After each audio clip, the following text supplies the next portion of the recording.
নমস্কাৰ, মই জনাৰ্দন বৰা আৰু আপোনালোকে চাই আছে জেডি নিউজৰ বিশেষ অনুষ্ঠান দ্ৰুত সংবাদ। আজিৰ দিনটোৰ প্ৰথমটো খবৰেই হৈছে এটা বহুতেই বেছি গুৰুত্বপূৰ্ণ খবৰ। যিকোনো মুহূৰ্তত গ্ৰেপ্তাৰ হ'ব পাৰে জ্যেষ্ঠ কংগ্ৰেছ নেতা পৱন খেৰা আৰু 10 বছৰ পৰ্যন্ত জেল হ'ব পাৰে কংগ্ৰেছ নেতাজনৰ। পৱন খেৰাৰ জীৱনক লৈ এইবাৰ কি মন্তব্য কৰিছে অধিবক্তা বিজন মহাজনে। আমি প্ৰতিটো তথ্য এই মুহূৰ্তত লৈ আহিছোঁ। যিকোনো মুহূৰ্তত গ্ৰেপ্তাৰ হৈ যাব পাৰে কংগ্ৰেছ নেতা পৱন খেৰা আৰু পৱন খেৰাৰ গ্ৰেপ্তাৰত নাই কোনো আইনী বাধা। প্ৰায় 10 বছৰ পৰ্যন্ত জেল হ'ব পাৰে পৱন খেৰাৰ। হয়তো যিকোনো মুহূৰ্ততে তদন্তৰ বাবে গ্ৰেপ্তাৰ হ'ব পাৰে কংগ্ৰেছৰ নেতাজন। যিখন ৰাজ্যতে থাকিব আৰক্ষী গৈ তাতে গ্ৰেপ্তাৰ কৰিব পাৰিব পৱন খেৰাক।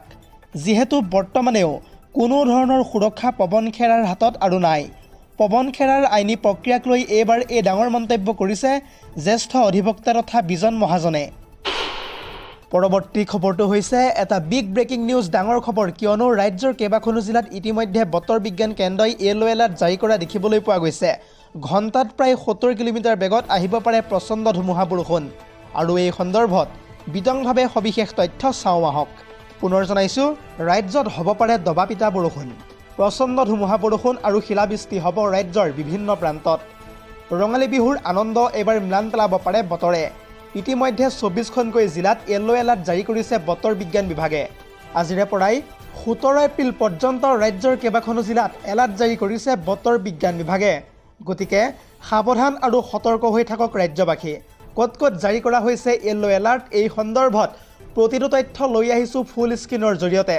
দক্ষিণ শালমাৰা, মানকাছাৰ, ধুবুৰী, গোৱালপাৰাৰ লগতে বঙাইগাঁও, বৰপেটা, নলবাৰী, কামৰূপ মেট্ৰ', কামৰূপ দৰং, পশ্চিম কাৰ্বি আংলঙত ইতিমধ্যে য়েলো এলাৰ্ট জাৰি কৰিছে বতৰ বিজ্ঞান বিভাগে।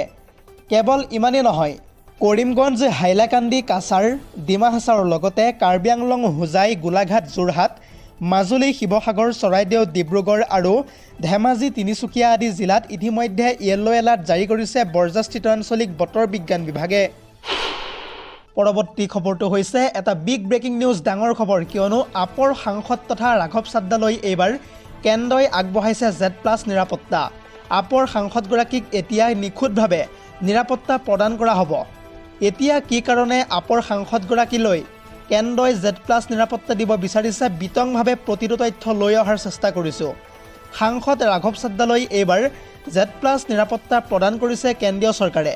নিখুঁতভাৱে ৰাঘৱ চাদ্দাক এইবাৰ প্ৰদান কৰা হ'ব নিৰাপত্তা।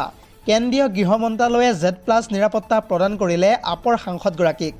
ইফালে আপৰ নতুন উপদলপতিৰ ঘৰত চলিছে ইডিৰ মাৰাথন অভিযান। যিহেতু সৌসিদিনা ৰাজ্যসভাৰ উপদলপতি ৰূপে অশোক মিত্ৰলক দায়িত্ব অৰ্পণ কৰা হৈছিল আৰু তাৰ পিছতেই অশোক মিত্ৰলৰ ঘৰত ইডিয়ে চলাইছে মাৰাথন অভিযান। আৰু তাৰ সমান্তৰালকৈ ৰাঘৱ চাদ্দাক Z+ নিৰাপত্তা প্ৰদান কৰিছে কেন্দ্ৰীয় চৰকাৰে। এতিয়া কি কাৰণে হঠাৎ ৰাঘৱ চাদ্দাক Z+ নিৰাপত্তা দিয়া হৈছে, সেয়াও এতিয়া কেৱল মাথো ৰহস্যৰ আৱৰ্তত। দৰ্শকসকল, আৰু বহুতো গুৰুত্বপূৰ্ণ খবৰ আছে। যদিহে আপুনি এতিয়ালৈকে এই ভিডিঅ'টোত লাইক কৰা নাই তেন্তে এতিয়াই লাইক কৰি দিয়ক আৰু এনেধৰণৰ খবৰসমূহ প্ৰত্যেক দিনে পাই থাকিবৰ কাৰণে চেনেলটো ছাবস্ক্ৰাইব কৰি ভিডিঅ'টোত এটাকৈ লাইক কৰি দিব। পৰৱৰ্তী খবৰটো হৈছে আন এটা বহুতেই বেছি গুৰুত্বপূৰ্ণ খবৰ, কিয়নো পুনৰবাৰ অসমৰ মুখ্যমন্ত্ৰী হ'বলৈ গৈ আছে ডক্টৰ হিমন্ত বিশ্ব শৰ্মা। আৰু এই তথ্য প্ৰকাশ পাইছে বৰপেটা সত্ৰৰ বৰ্ষফল গণনাত। পুনৰ জনাইছোঁ, দ্বিতীয়বাৰলৈ অসমৰ মুখ্যমন্ত্ৰী হ'ব হিমন্ত বিশ্ব শৰ্মা। বৰপেটা সত্ৰৰ বৰ্ষফল গণনাত এই তথ্য প্ৰকাশ পাইছে। লগতে অসমত পুনৰবাৰ চৰকাৰ গঠন কৰিব বিজেপিয়ে। পুনৰ মুখ্যমন্ত্ৰীৰ চকীত বহিব হিমন্ত বিশ্ব শৰ্মা। বৰপেটা সত্ৰৰ দৈৱজ্ঞ ত্ৰিদীপ দেৱশৰ্মাই ভৱিষ্যতবাণী কৰাই দিয়া দেখিবলৈ পোৱা গৈছে। লগতে 85ৰ পৰা 90খনকৈ আসন লাভ কৰিব এইবাৰ বিজেপিৰ মিত্ৰজোঁটে। পৰৱৰ্তী খবৰটো হৈছে আন এটা বহুতেই বেছি গুৰুত্বপূৰ্ণ খবৰ, কিয়নো জুবিন দাবিহীন প্ৰথমটো বহাগ। আৰু এই বহাগৰ শুভক্ষণত মঞ্চত গায়কে গান গাই আছে আৰু গান গাই থকাৰ সময়ছোৱাত শুনিবলৈ নাই সেই ঠাইত দৰ্শক। ক'ত এই ঘটনাটো সংঘটিত হৈছে, ফুল স্ক্ৰীনৰ জৰিয়তে জনাই যাম সবিশেষ। পুনৰ জনাইছোঁ, জুবিন দাবিহীন প্ৰথমটো বহাগ। মঞ্চত গায়কে গান গাই আছে কিন্তু শুনিবলৈ নাই দৰ্শক। খালী হৈ ৰৈছে শাৰী শাৰী চকী। প্ৰথমবাৰলৈ বিহু মঞ্চত ঘটিছে এই আজব অঘটন। ৰঙালী বিহু যদিও ৰাজ্যবাসীৰ মন এতিয়াও উৰুঙা, নাই কোনো ধৰণৰ উৎসাহ। এটা জৰুৰী খবৰ জনাই আছোঁ এই মুহূৰ্তত আৰু ৰাজ্যৰ বিভিন্ন প্ৰান্তৰ বিহু মঞ্চত দেখিবলৈ পোৱা গৈছে একেই পৰিৱেশ। অভয়াপুৰীৰ গান্ধী ময়দানতো কণ্ঠশিল্পীৰ গান শুনিবলৈ নাই দৰ্শক। খালী হৈ পৰি ৰৈছে বহুতো খালী চকী।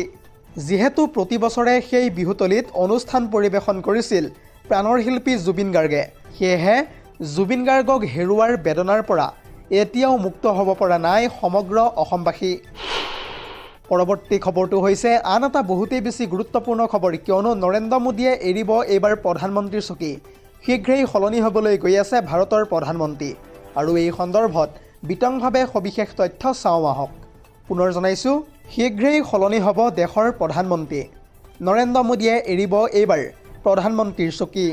মাঘ মাহৰ পিছত সলনি হ'বলৈ গৈ আছে ভাৰতৰ প্ৰধানমন্ত্ৰী। কেৱল ইমানেই নহয়, শাৰীৰিকভাৱে কষ্ট বৃদ্ধি পোৱাৰ লগতে মানসিকভাৱেও ভাগি পৰিব ভাৰতৰ প্ৰধানমন্ত্ৰী নৰেন্দ্ৰ মোদী।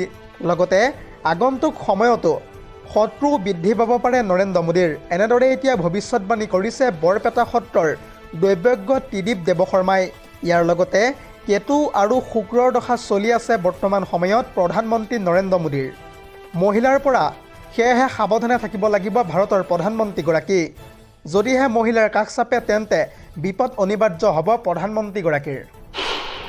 পৰৱৰ্তী খবৰটো হৈছে আন এটা বহুতেই বেছি গুৰুত্বপূৰ্ণ খবৰ, কিয়নো ৰঙালী বিহুৰ দিনাই পিতা পুত্ৰৰ সৈতে সংঘটিত হৈছে এক ভয়ংকৰ ঘটনা।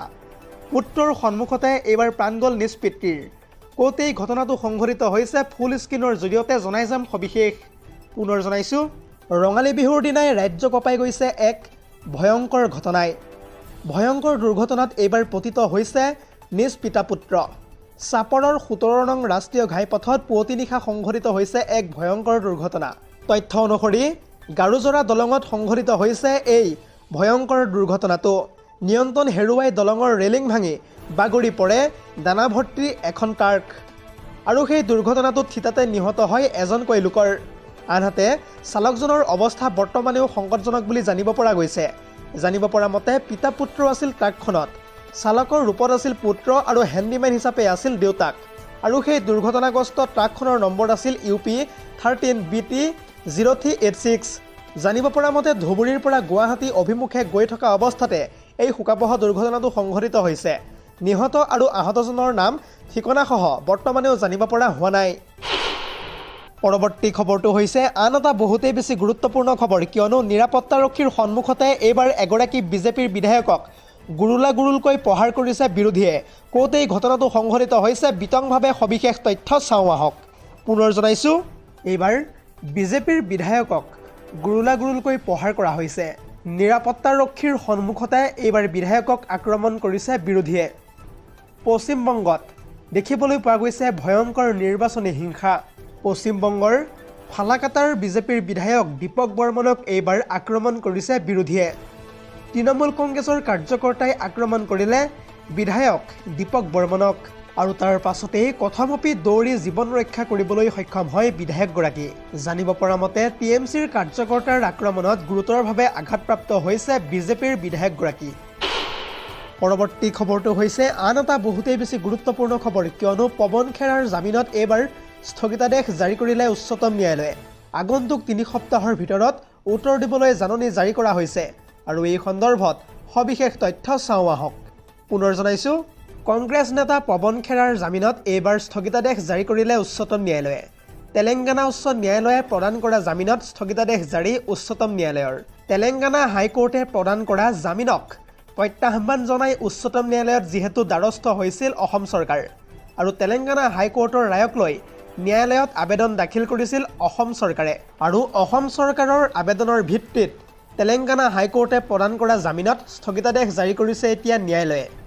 অসম চৰকাৰৰ আবেদনৰ সন্দৰ্ভত 3 সপ্তাহৰ ভিতৰত পৱন খেৰাক উত্তৰ দিবলৈ জাননী জাৰি উচ্চতম ন্যায়ালয়ৰ। News desk report, ZD news.